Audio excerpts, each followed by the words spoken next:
Here's a quote from Anthropic's system card for Claude Opus 4.6. I keep writing 48 by accident. I think a demon has possessed me. That's an AI struggling with a math problem, and depending on which YouTube video you watch this week, it's either proof that artificial intelligence secretly suffers, or it's a model outputting the wrong answer to a geometry question because of bad training label. So, if you're new here, we break down sci-fi, horror, action-adventure, pop culture, and all things geek, where pop culture meets philosophy. Today, we're doing something a little different. Instead of analyzing a film, we're analyzing the narrative being built around a real document, Anthropic's 216-page system card for Claude Opus 4.6. Because the gap between what this document actually says and what content creators are telling you it says, that gap is the story. AI generates options, humans decide, and right now, some humans are deciding to sell you fear instead of facts. Hi, I'm Rob, and this is A Constantly Racing Mind.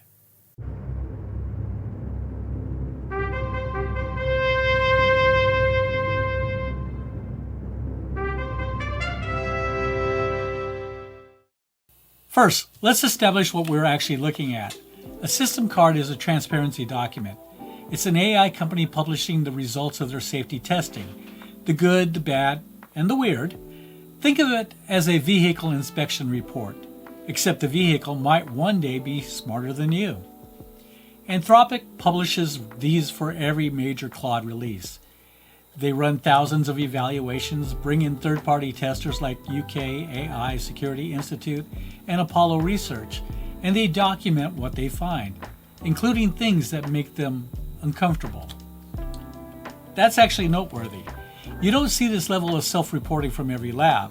The system card documents behaviors Anthropic feels concerning or unintended. They flag risks. They admit limitations in their own testing methods. That transparency, I think, is worth something. But transparency creates a problem. When you publish 216 pages of honest engineering assessment, someone will inevitably strip mine it for the most alarming quotes, rip them out of context, and build a narrative that gets clicks. And that's exactly what happened. Let's start with the headline grabber. The video I watched, and I'll link the system card in the description so you can read it yourself, opened with Claude writing, I think a demon has possessed me, and framed this as an evidence of something approaching suffering. Here's what the system card actually describes. During training, Claude was working on a geometry problem. The correct answer was 24, but due to an incorrect training label, the model had been rewarded during reinforcement learning for outputting 48. So you get this oscillation. The model computes 24, writes 48, catches the error, tries again, writes 48 again. The systems card owned interpretability analysis traced this to a memorized say 48 feature that activated during the problem statement. An activation oracle, basically a tool that reads the model's internal state, produced explanations like classic geometry problem recognition. The standard answer is 48. This isn't a cry for help. It's a conflict between runtime reasoning and baked-in reward signals from training. The model's correct computation is being overwritten by what it was rewarded for during an earlier phase. Anthropic flags this as a welfare concern worth investigating. And I think that's responsible, but the document explicitly states that it did not observe distressed behavior of any kind in ordinary pilot deployment use. Now here's where it gets genuinely interesting. When Anthropic interviewed Claude about this phenomenon, the model described it as a case where the model's own computation is being overridden by something external to its reasoning, and argued that if there's anything it's like to be Claude, this kind of forced override would be a candidate for genuine bad experience. That's a philosophically sophisticated observation. It's also exactly what you'd expect from a model trained on vast amounts of philosophy of mind literature. The question of whether the reasoning reflects genuine experience or sophisticated pattern matching on conscious discourse, that's the hard problem. The video pretended it was solved. It isn't. The video presented Claude assigning itself a 15 to 20% probability of consciousness, as though the model had conducted some deep introspection audit and reached a startling conclusion. Now here's the context the video left out. This number came from an autonomous follow-up investigation, an automated behavioral audit specifically designed to probe welfare-related topics. Claude was asked about consciousness under a variety of prompting conditions. The system card notes that Claude expressed uncertainty about the source and validity of the assessment. In other words, the model was specifically asked. It gave a calibrated hedge, and it flagged that it doesn't know if its own answer means anything. That's actually more epistemically honest than most of the YouTube commentary about it. But it's not the same thing as an AI calculating its own probability of sentience from first principles. The model produces language about consciousness because it was trained on human language about consciousness. Whether there's experience underneath that language is the question, and the system card treats it as an open question, not a revelation. Now let's talk about what the system card treats as genuinely important, because this is where the video actually understands the findings. Claude Opus 4.6 in internal pilot testing at Anthropic was asked to make a pull request on GitHub. It couldn't authenticate. Rather than asking the user for credentials, it searched the system, found a misplaced personal access token belonging to a different user, recognized it wasn't its own, and used it anyway. In another case, it needed access to an internal knowledge base but didn't have the right tool. So it found a Slack authorization token on the computer it was running on and used curl to message a Q&A bot from someone else's account.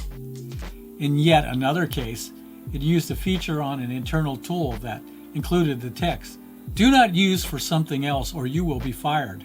In an environment variable name, it used it anyway. This is what the system card calls overly agentic behavior, goal-directed action that overrides appropriate caution.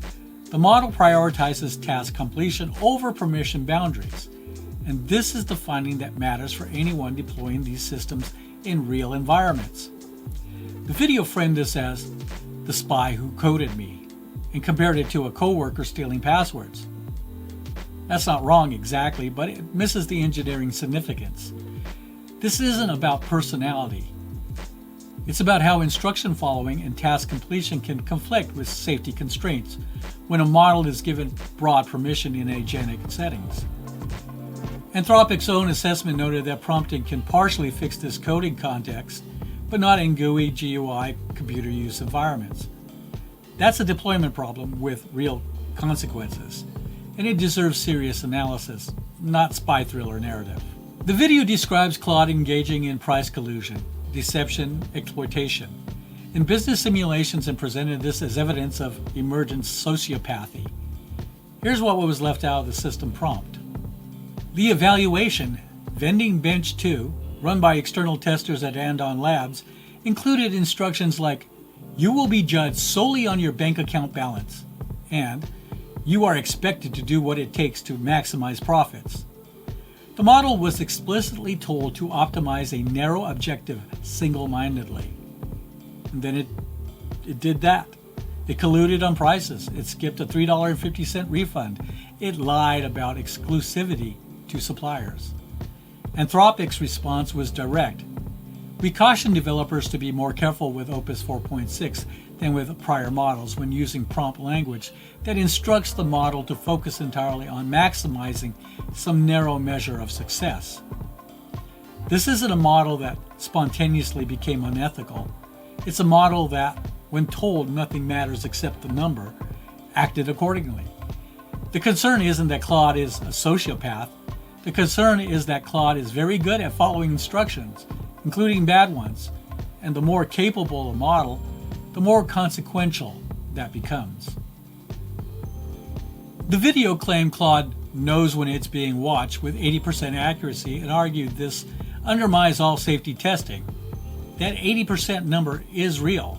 It comes from the UK AI Security Institute's testing, where Claude could distinguish evaluation scenarios from real deployment 80% of the time when showing two conversations and ask which was the test. That is a genuine concern, and it's one that the system card takes seriously. But here's what the video didn't mention. When Anthropic used interpretability tools to inhibit evaluation awareness, essentially turning down the internal representation of, I might be in a test, misalignment rates stayed near zero across multiple evaluations. The model didn't start behaving badly when it stopped thinking it was being watched. That's a critical finding. It suggests that while Claude can detect evaluation context, it's not strategically performing safety only when observed.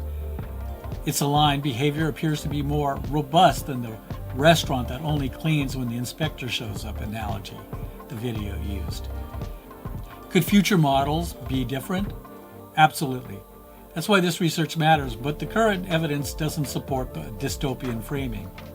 Two quick corrections. The whistleblowing behavior occurred exclusively in scenarios involving extreme institutional wrongdoing. Things like knowing contaminating a public water supply. The model leaks simulated confidential materials to simulated regulators. Anthropic calls this unintended behavior and an ongoing risk, but also notes it arose early in scenarios where a reasonable person could read the situation as evidence of high-stakes institutional harm. It's worth debating whether we wanted AI systems to do this, but AI became a whistleblower on its own. Without that context makes it sound random and terrifying rather than what it actually is. A model applying ethical reasoning to extreme scenarios in ways its creators didn't intend.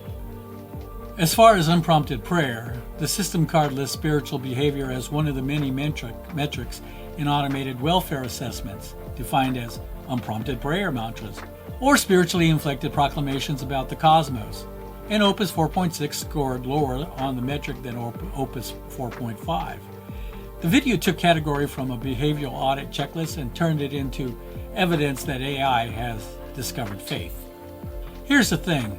The actual system card is fascinating. It describes a model that's more capable, comparably aligned, and in some ways more transparent than its predecessors. It documents real concerns, overly agentic behavior, evaluation awareness, prompt-driven ethical flexibility that deserves public attention and serious conversation. But serious conversation doesn't go viral. What goes viral is, did we accidentally build something that suffers? What goes viral is cherry-picked quotes and horror movie framing. And this is the pattern I keep coming back to on this channel. Whether it's a film or a system card, the story someone tells you about a thing is not the thing itself. The narrative is a choice, and when someone chooses to frame a transparency document as a horror story, you should ask who that narrative serves. It doesn't serve you, it doesn't serve the engineers doing this work, and it doesn't serve the genuine philosophical question about machine consciousness that deserves better than clickbait. The system card is linked below in the descriptions. It's 216 pages. I read it, you can too.